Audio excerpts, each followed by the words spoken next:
Hello, hello, what's all this then? It's only Batman vs Superman Dawn of Justice trailer 2, innit, Daniel? Yes. What's going on here then? So, right at the beginning, it looks like some fancy soiree, and on the next scene, it looks like it might be hosted by none other than Lex Luthor himself. Yeah, so this is, we've seen actually a little bit of this party before in the first trailer. See those reeds there? I instantly recognize those reeds. I'm a bit of a reed expert, I'll be honest. And there's a scene in the first trailer where we see Bruce Wayne look over and see Gal Gadot, really fancy car. We can kind of think that actually Gal Gadot's going to be at this party. We just don't see her in this trailer. Yeah, so all the movers and shakers of Metropolis and Gotham have been invited here. And there's a bit of a weird dynamic going on in the beginning of this trailer, because we've got Clark Kent, who at the end of Man of Steel assumes his role at the Daily Planet as an investigative reporter. Because, I mean, that's all the jobs that he'd had before was leading up to that point. Yeah, he worked in a bar in Canada. Yeah. That's about it, for 10 years. He says, "Who's that?" Yeah. We see Bruce Wayne step out of an Aston Martin. And this guy goes, "Oh, it's Bruce Wayne." He goes, so yeah, I don't know whether said, you must be new. Whether or not you're new, like, how do you not recognize Gotham's most famous person? So we discussed this. Like, one, considering what we see happen later on in the trailer with the Robin suit, is this Dark Knight Batman? Has he gone into hiding? Is he not longer Batman publicly anymore, even though he might be coming back? Is Bruce Wayne, even though he's famous and has his name plastered on buildings, is he not a public figure? Yeah. But then, if that's the case, why is he coming to something fancy like this? I also think if that paparazzi knows what he looks like, there are pictures of him out there. And I just think if you're a journalist who works, with the internet, there's no way you haven't seen a picture of Bruce Wayne before. So maybe this is Clark doing the kind of bumbling thing. But that's bonkers, though. But it's a thing of the character. I know that. On film in particular, because let's keep on going. Yeah. And the reason that this is kind of curious, in the next scene, he seems to know exactly who Bruce Wayne is. Actually, he seems to know more about Bruce Wayne than any other person, because he seems to know that he's actually Batman.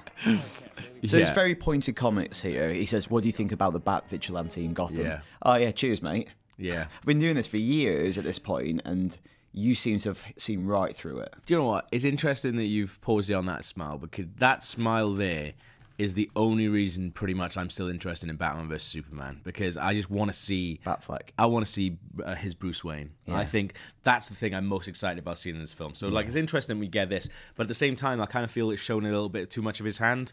I think I would have liked to have seen a lot of these, this first meeting scene.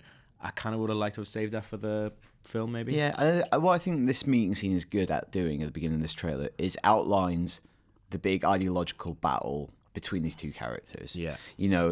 Batman says civil liberties, Clark Kent says civil liberties are being trampled on in your city. People living in fear think he's above the law. Yeah. And then what's quite cool, I think, Bruce Wayne says, "Your hero." Yeah. So there's this kind of, we know that Gotham now exists across the water to Metropolis, and there's this kind of intercity rivalry. It's like, well, your hero, what the hell's he playing at? Yeah. Well, if you're having a go at Batman for, infringing civil liberties, you've got an alien god who's above everything. Yeah. It's actually interesting that he makes that distinction between, like, your hero as well, because so this is Gotham City we see, because later on, sorry, if you pause it, later on we see him in Russia. So it's like, so he's being a hero everywhere except Gotham. He's a global hero, yeah. Yeah. This is interesting. So there's something much more, like, parochial about Batman. He's cleaning up his city. Yeah. And this is weird. This guy's tied up, and we see him on the paper in the minute, and he's got this bat symbol branded onto his chest. He's been branded on him, yeah. What's Batman branding people for? Also, why are they picking someone who looks so much like Henry Cavill in Man of Steel? Training. Like, that's so strange. It's a strange thing for Batman to brand someone. I kind of like it. It's really brutal. Yeah, but he's just showing that, he won't stand for any shit going down in his city. Yeah, here's Gotham Free Press. Funding cuts to waterboard. Testing put on hold as money dries up. Still a sense of humor in Gotham. I like that. The Daily Planet criticizing those who think they're above the... Now this, I really, really like the shot of this statue. Like, they obviously, really celebrating Superman. He's their hero. And I guess maybe this is like a memorial to all the people who lost their lives at the end of Man of Steel. Yeah. So we can I don't assume, know why he's doing a Bruce Forsyth impression. but you can assume there's been like a decent amount of time has passed. Well, if you look in the background, construction is occurring. There's building being erected, see cranes, another building half completed. Yeah. But it can't be all that long because there's still an inquest going, and obviously they take time. Yeah. Also, statues take time to make. I really like this back and forth.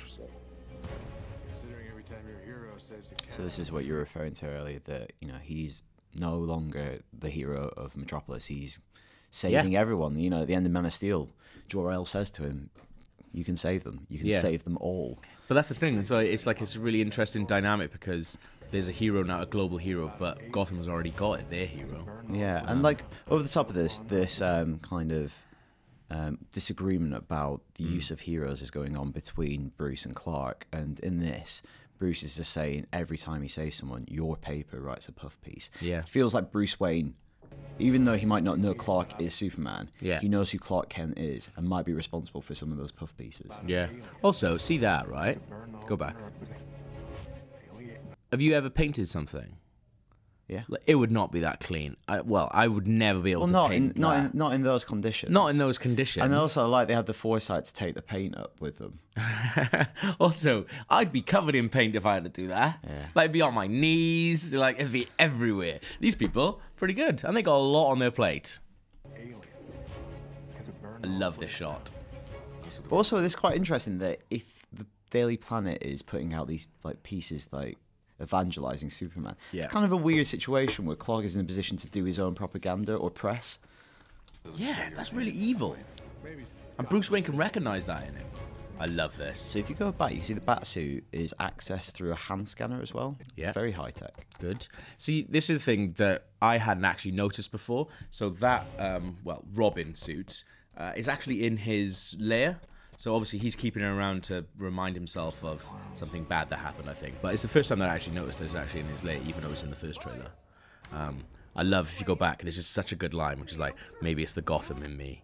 I've got a bad history with freaks dressed like clowns. And the way he just looks like him is so good. Well, I also like that because maybe he does know he's Superman. You know, he is the world's greatest detective after all. And he goes, look at you dressed like a clown as well. Like, so with your big jacket on and your glasses. So do you think they actually know who each other are here? I think they might do. I think there might be that, you know, they're spinning both plates there. Yeah. And you get all the dramatic irony from the fact that everyone in that room, apart from Lex, knows who everyone is. Or even Lex knows who everyone is. Yeah. Because that's one of the biggest things about the DC universe that could really distinguish it from the MCU. Yeah. Is the fact secret identity is a thing. Yeah.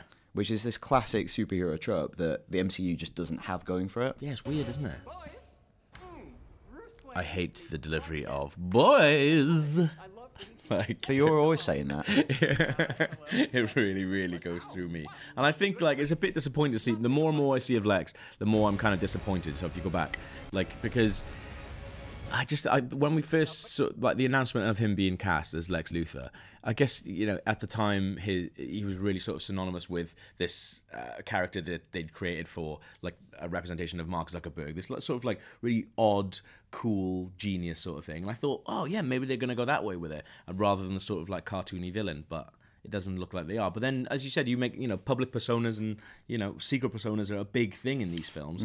Is this just another public persona that we're seeing? Yeah. What do you think about that line, though? Which one? You shouldn't pick a fight with him. I just think it's a bit on the nose. But again, is it him betray? Like, does he know? Yeah. Is that, you know, one reading, it's just, haha, that's a funny line. He just shut this, like, reporter's hand. Or does he know he's Superman? And he's trying to bait them all into fighting each other. Yeah, I think he definitely knows Superman. If you go back a bit, even though, like, there wasn't much in the trailer that I was a fan of, but one thing I'm really a big fan of is the way that Ben Affleck goes, Lex, but also this is the first time that they've actually, Lex Luthor and Clark Kent have met publicly as well. So this is a bit from the teaser that we saw earlier in the week, which I have to admit, it's only like 40 seconds long, but I thought I was so intrigued by it because I have no idea what's going on. Yeah, so we go back to the start of the Comic-Con trailer. So yeah, this is a court hearing overseen by Holly Hunter, Senator Fitch. So the Batcave here. Yeah. You know, we can see the Robin suit that was, you know, Robin died in, the Joker spray painted. It's interesting, it's at the stairs, so it looks like the entrance. Every time he becomes Batman, he goes past it. It's a reminder. It's this token. I like that. Left-hand corner, maybe the Batwing. Also, there's a ladder down to the water. Is there possibly a Bat boat as well? Yeah. But yeah, also a nice water feature in the middle. cascading down, just to relax you when you're doing your protection. Yeah. Alfred needs a bit of a shave, doesn't he? If you go back, like, he was raised better than that. Look at him. He's got that big shadow on. So this looks like here as well. If you go back, it looks like this is where Bruce Wayne comes into there. I think he is driving there. Do you think? Yeah, I think so.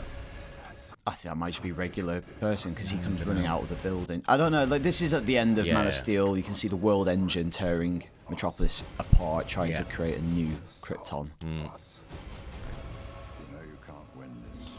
Yeah, it's a really good look at the armor suit as well. Win this. It's suicide. I like this idea of, you know, the fight is futile. Like, there's quite a lot of fighting in this trailer. Yeah, so there's the Batwing coming along. So timeline-wise, this is tricky to understand because it looks like the city once again, whether it's Gotham, whether it's Metropolis, whether it's both of them, there's a lot of destruction. Like that. Is this the so we'll get onto Doomsday later in the trailer. Yeah. But there's a big explosion that comes from when he unleashes energy and hits Wonder Woman's shield.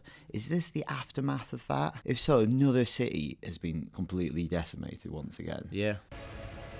But also at the same time, if that's what's happening, why it looks like these guys are flying towards each other and he's actually shooting at Superman here, because you do get that like, there. Yeah, but like there's also, but in the earlier trailer, there's a smaller scene where the Batwing is like going over streets and they meet, because that looks different. For me, that shot of Superman there looks different than him standing on this like more normal looking street. I don't know.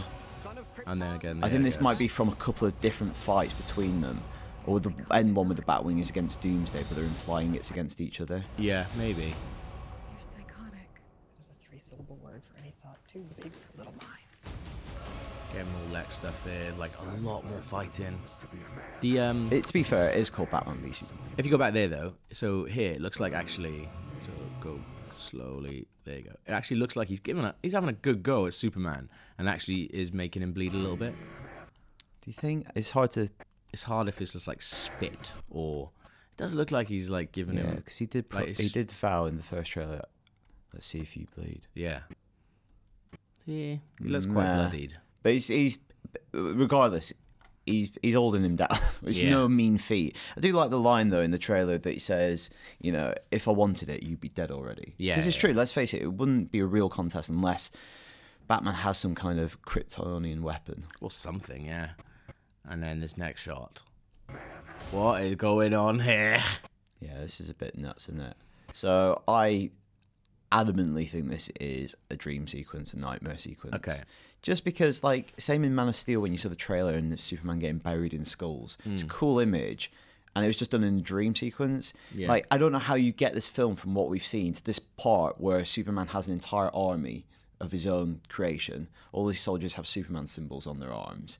There's a legion of, like, robot flying men. Well, that's the thing. And it takes place in post-apocalyptic all those people have Superman's thing, like, on their arm. Those guys are going against Superman. Those guys are working. What if they're working for Batman or Lex? They're like Lex bots. Yeah, but and what's it called? The Warner Brothers executive, I think it was Daniel Altair, tweeted a while back saying that he's really looking forward to seeing Batman semi-retired controlling Batman drones. What if these are Batman's drones? Yeah, but they're like bats. But when is this then? Like, when is this? Like on the side of the door, there's a symbol, some insignia, which you could look at as a Z for Zod, or you could look at it as two L's. I think that's two L's. Stylized, and, you know, stylized in a way that, you know, it's not dissimilar from, you know, it resembles slightly a swastika. Yeah. That we're in some kind of futuristic, fascistic state. But it's just like, I just don't know how you get the story to this place and then back from this place. Yeah, I don't know. Because this is the first of many films. Yeah. You can't put this on the rest of the DC universe. Yeah, we now exist in a wasteland where there's nuclear bombs gone off and you got loads of flying drones. Like, I just don't know how you get that back to a normal ending. Even except for the big flying drone things. Before that, this setting was the most interesting thing about Batman vs Superman for me, just because it doesn't fit in with the rest of it. And I really like, that's the most intriguing thing. But it's interesting you think that it's a dream sequence. Absolutely. And you think, like, to be honest, he could probably, you know, Snyder can get away with doing stuff. I mean, he can't get away with much, but he always does stuff like that. It's like there's a pretty lengthy one. There's a pretty decent one when he's talking to Zod and Yeah. He imagines like the death of all of humanity. It's like this as well. Was this possibly part of that nightmarish vision when like some kind of nuclear bomb or something blows up? Is this the start of that dream sequence? I don't know. It's just I just can't see in storytelling sense, even though this film's probably going to be 3 hours, how you go to the end of the world and back. Yeah. Because otherwise you're going to have no Gotham and Metropolis in future films. Yeah. Could just be a dusty old city. But where? I have no idea. But I really like the shot of him sort of getting his mask off and stuff like that. But yeah, I hadn't noticed the Superman insignia on their jackets before. Yeah, and they all bow to him. Like that's unless it's like 5 years in the future. I like that. Yeah, and this is Tao Okamoto, who plays Mercy Graves, who's the bodyguard and PA to Lex Luthor.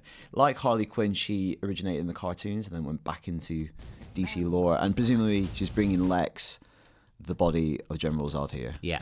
So these guys in the background on their caps, that's the LexCorp insignia. Yeah. It's a little bit like what we saw on the truck doors, possibly. I think it's safe to say that it was that. Why is he doing his experiments in the middle of the city?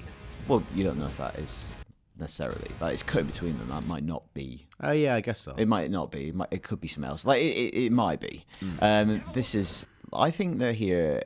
This looks like Superman's ship. Yeah. Like, with the curved walls. It's a little bit Giga, like the one that they find in the Canadian Arctic in Man of Steel. Yeah. That in the background behind Superman, I'm not sure. It looks a little bit like Kellex, which is the computer that assists Superman when he arrives there. Yeah. But I wonder if, like, Lex has gone and, you know, just as he's acquired the body of Zod, he's acquired this, you know, Lex becomes obsessed by Superman. Yeah. And he wants to get all these toys and starts playing with them, which is what we see in this next scene. Yeah.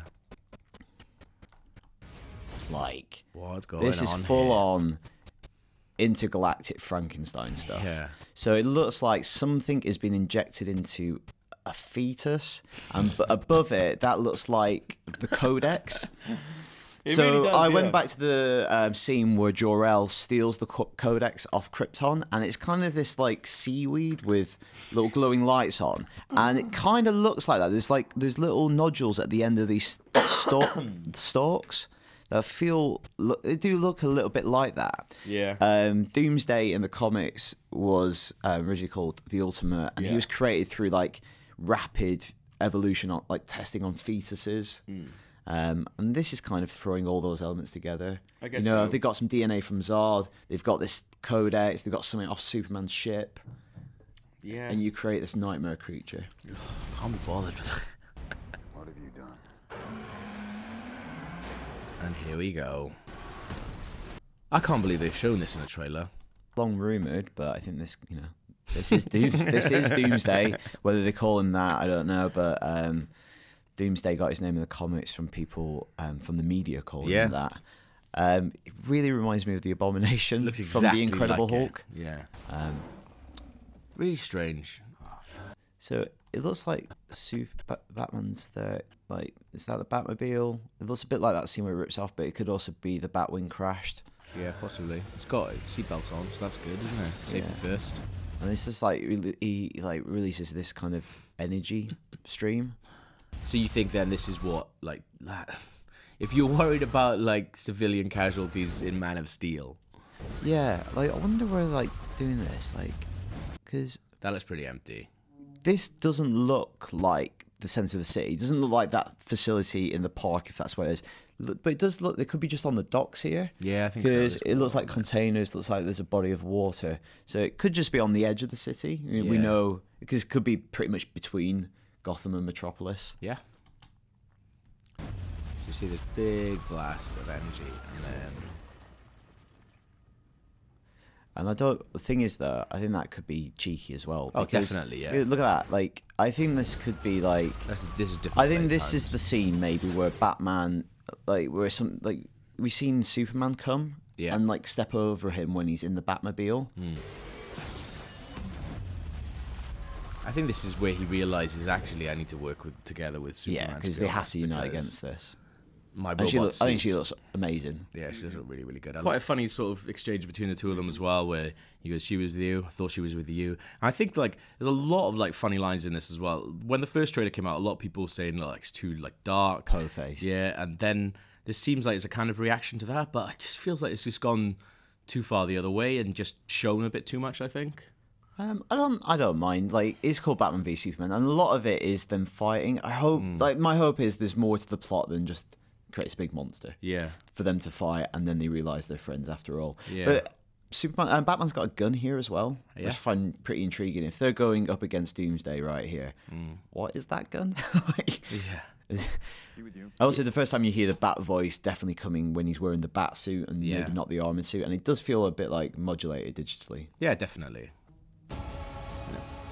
Then we get a shot of the three of them. Three of them all presumably standing up against Doomsday. Yeah. You know, and that, you know, it's the dawn of justice. This is the formation of the Justice League. This is where they fight together for the first time. Yeah. Which, you know, that's going to be amazing. Superman doesn't look arsed there. Yeah, the thing is that I don't know what interpretation, like, maybe it's Grant Morrison or something, but it's like, if you were so powerful as Superman, his reading of Superman is, Superman doesn't have to look arsed. Yeah. Because he's just like, he doesn't even have to like strain to punch someone. Yeah. Yeah, that's a good point. Yeah, I think they all look great. I like the suits. And this is a really cool thing at the end of the trailer we're just going to focus on. It says, Batman created by Bob Kane with Bill Finger. Which they've already done that in Gotham, but it's one of the first times we've seen it in a film credit. Yeah. And it's nice to see Bill Finger, co-creator of Batman, finally getting his dues.